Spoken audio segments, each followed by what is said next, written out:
All right, Shalom. First and foremost, giving all praise, glory, and honor that's due to Yahweh, Bahashem, Yahweh Shai, Bahashem, Racha, HaKodash, double honors to the elders and apostles of your mills, the honorable well. Peace and blessings to the 144,000 and the hopeful elect, Shalom, Barakatham. I'm going to speak a few words on the latest development over in the Middle East, the so-called Middle East, which is just a portion of Asia. The first thing is the attack on Hezbollah, with those pagers. And the second is the weapons depot that got exploded over there in Russia, all right, by the hands of the Ukrainians, most likely. And what does all of this mean? Why do these acts of aggression continue to occur and escalate? And that's because it's prophecy, all right? It's prophecy. That's the number one thing. And that's the number one thing we want to stay locked in on, because who we call the small hats, all right, the scriptures are pretty clear on how it goes down in regards to them and their latter end. And I'll read it. I'll get that in Jeremiah. But just to give you the context here, Matthew 24:7 and 6, I should say, and ye shall hear of wars and rumors of wars. See that ye be not troubled, for these things must come to pass, but the end is not yet. Now, this is the Lord speaking, and you can't just read the Bible and get the understanding, like I always say. All right, you have to ask, who is the Lord talking to? All right, when he says, see that ye be not troubled. Well, he's not talking to everybody, because there's some people are going to be in trouble. Like some people that were holding those pages over there in Hezbollah, they had their hands blown off, but they were holding the pager. When it went off, some people died. Okay, and I think there's about 3,000 injuries that went down. And this is not even the war. These are just the things that lead to war. All right, which I believe a World War III is essentially started already. But you haven't had that many full-on battles. You got the one in Ukraine and you got the one in Gaza, but these are just the beginnings of it. This is just the kindling of it all. All right, the so-called Middle East is a tinderbox, okay, and the whole thing gonna go up in flames when this expands to a regional war. All right, the people are gonna change their attitude. They're gonna change their tunes, and everything that we've been saying the whole time is gonna be undeniable. All right. It says, verse 7, for nation shall rise against nation and kingdom against kingdom. Okay. Now, people already know. They pretty much had it with the West. The world is fractured on multiple fronts. Number one, economically, it fractured with BRICS, because now BRICS holds about 40% of the global gold now. Why are they holding that much gold? Because they're getting ready to move on without the West. Okay. And then when you look at the West, you see that they're broken up. They're fighting. How is the West broken up? By NATO. Okay. Yeah, which is the North Atlantic Treaty Organization. All right. They're broken up. All right. And within NATO, you have what? The EU. You have the EU within NATO. All right. Now, within the EU, they're fighting. Okay. France has got a problem because their energy levels are dropping because what they did in Russia. Germany is upset because of the Nord Stream pipeline and all their things that went down. All right. And this is going to get really bad. Okay. Really, really, really bad.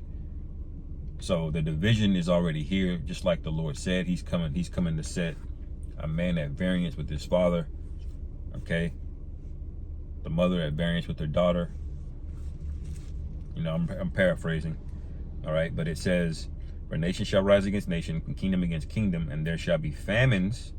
All right. So when these supply chains get cut off, when these roads get cut off, people don't realize the fallout from a war. You think a war is just, oh, that's over there, but Ukraine was making like 23% of the global supply of grain and wheat. Okay. And what that's going to do, that's going to create a bottleneck. It's going to create pressure. All right. They're going to have to make a decision on which country gets what. They can't just, you can't just build up a high productive farm like that overnight. So what's going to happen? Food shortages are going to happen. All right. And when food shortages happen, there's nothing left to happen after that but violence. Violence is always going to follow a famine. Okay. But it doesn't stop there. It says in pestilences and earthquakes in diverse places. That goes into cities. Okay. All these are the beginning of sorrows. All right. Now I want to go to how this whole thing is starting. How is this? What's gonna accelerate this? All right. Jeremiah 49:20. Therefore, hear the counsel of the Lord Yahweh that he hath taken against Edom. Okay. Who is Edom? All right. Now, most Christians will try to convince you that the Edomites are gone. They're done away with, but they're in the end time prophecy right here. Okay. Edom is in the end time prophecy. Has Jeremiah 49:50 already occurred? Okay. It says, and his purposes that he had purposed against the inhabitants of Teman. Now, Teman is a city, or was a city, in ancient Edom. Okay, and they were known for being the seat of wisdom there. Okay, and that's who we spiritually ascribe Edom to today. All right. And it's primarily the German, Austrian area, okay? And all of those people that came out of there. Now ask yourself, what happened in 1948 and a little bit before that, okay, in that area, in that region, okay? Where did all the modern day technology come from? When the Mustache Man in the 1939, 1940s, had this NAZI party, and they marched all throughout Europe, basically took over Europe essentially. What most people don't tell you is that they were pioneers in technology. They were very smart people. Even today, German engineering is top tier.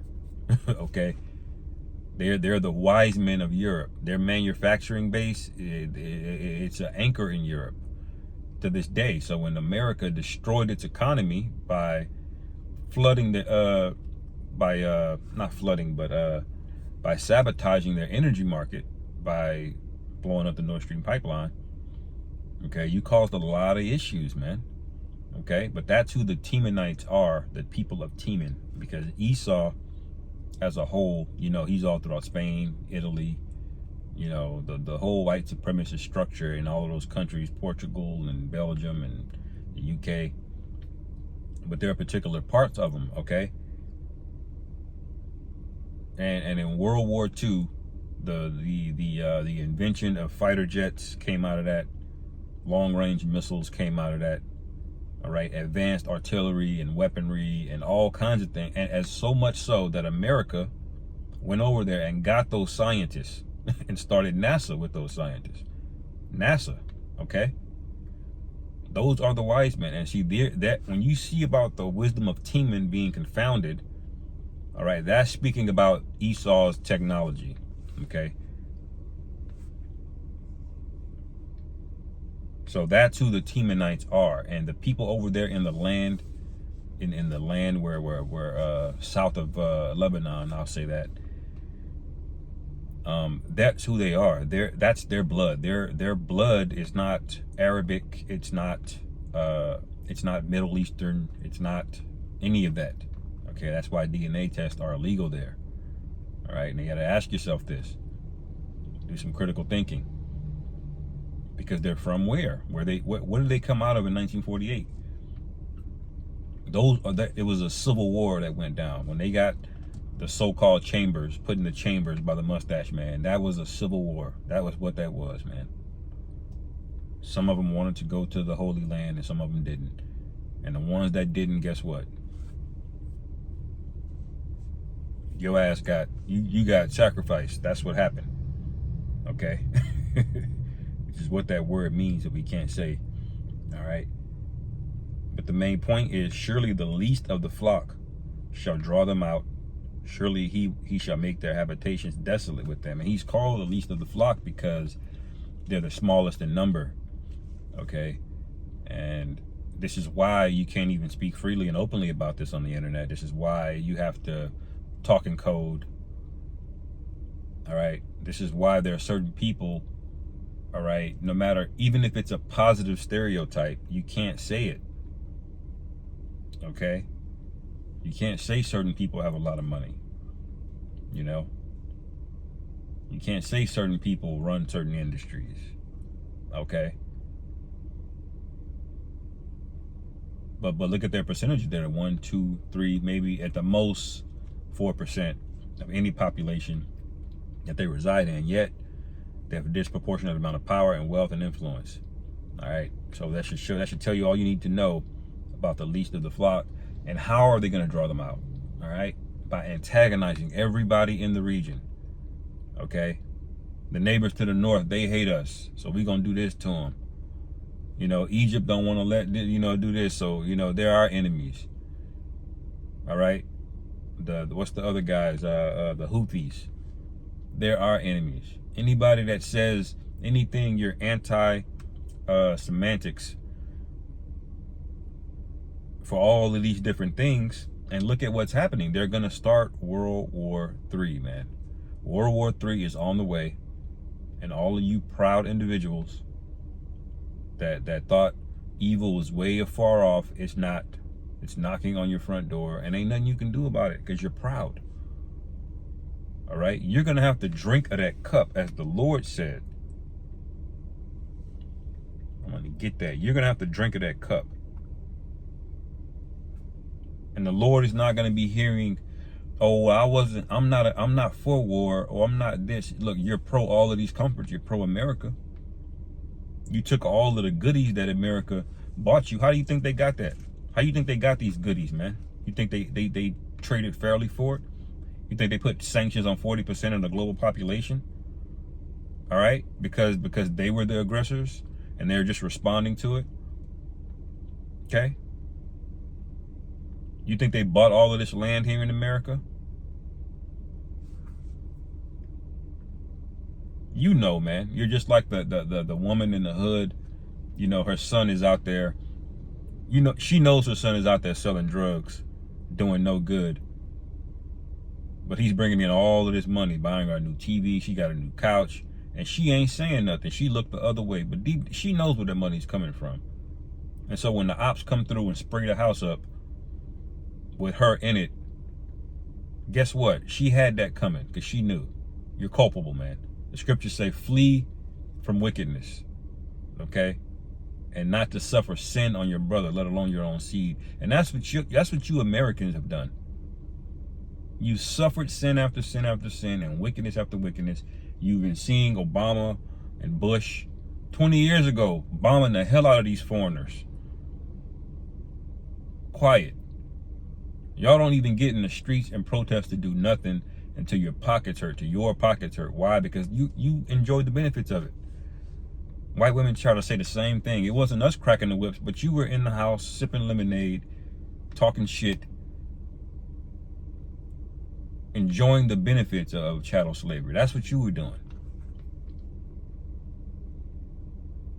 I want to see you try to convince the Most High he's not justified in destroying you. That's what I want to see.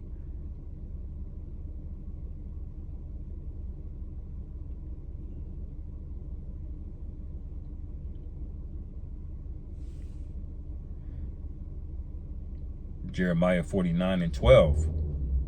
For thus saith the Lord Yahweh, behold, they whose judgment was not to drink of the cup have assuredly drunken. All right. And thou art, and art thou he that shall altogether go unpunished? So you think you're going to get away with this, man? Because you didn't put the trigger up yourself? You voted. Stupid. Even your silence is not enough. Silence is not enough. All right? You don't understand how angry the Lord is. That's what's wrong with y'all, man. But you're going to find out. It says, thou shalt not go unpunished, but thou shalt surely drink of it. All right? It says, for I have sworn by myself, the Most High, he swore on himself this is going to go down. Now, I question anybody to tell me when this has already happened. Saith the Lord Yahweh that Basra shall become a desolation. What is Basra? Another ancient city in Edom. Okay? Now, it should dawn on you now, this is speaking parabolically. It's not talking about the literal city of Basra. Okay? It says, a reproach and a waste and a curse, and all the cities thereof shall be perpetual waste. Well, wait a minute. If Basra is a city, how can it be multiple cities? It says, all of the cities thereof shall be perpetual waste. I have heard a rumor from the Lord Yahweh, and an army, and it's Salakia, and an ambassador is sent unto the heathen. Who is the ambassador? Me. The men of the Lord. I'm telling you. Okay? All of the men you see out there preaching in sincerity, they're the ambassadors. We're telling you, the heathen, you're getting ready to go down, and you're going into slavery, and you got to pay everything back at least double. All right? Saying, gather ye together and come against her and rise up for the battle. The battle is about to go down. This is World War III we're talking about, and it's going to be drawn out by these small hats, man. We're telling you that right now. All right? You can listen to these other Christians that think that they can't go into Revelation. They can't break down Ezekiel. They don't know what the hell they're talking about. Now, they're going to pretend like they do, but wait till it starts going. Wait till Matthew 24 that I just read starts happening. They ain't going to have any questions or any answers. All they're going to have is questions. All right? I made this long enough. Been trying to shorten these videos, man, but Lord willing, this is edifying. Call halal Yahweh Bashem Yahweh Shai. Wa abba ball shalom.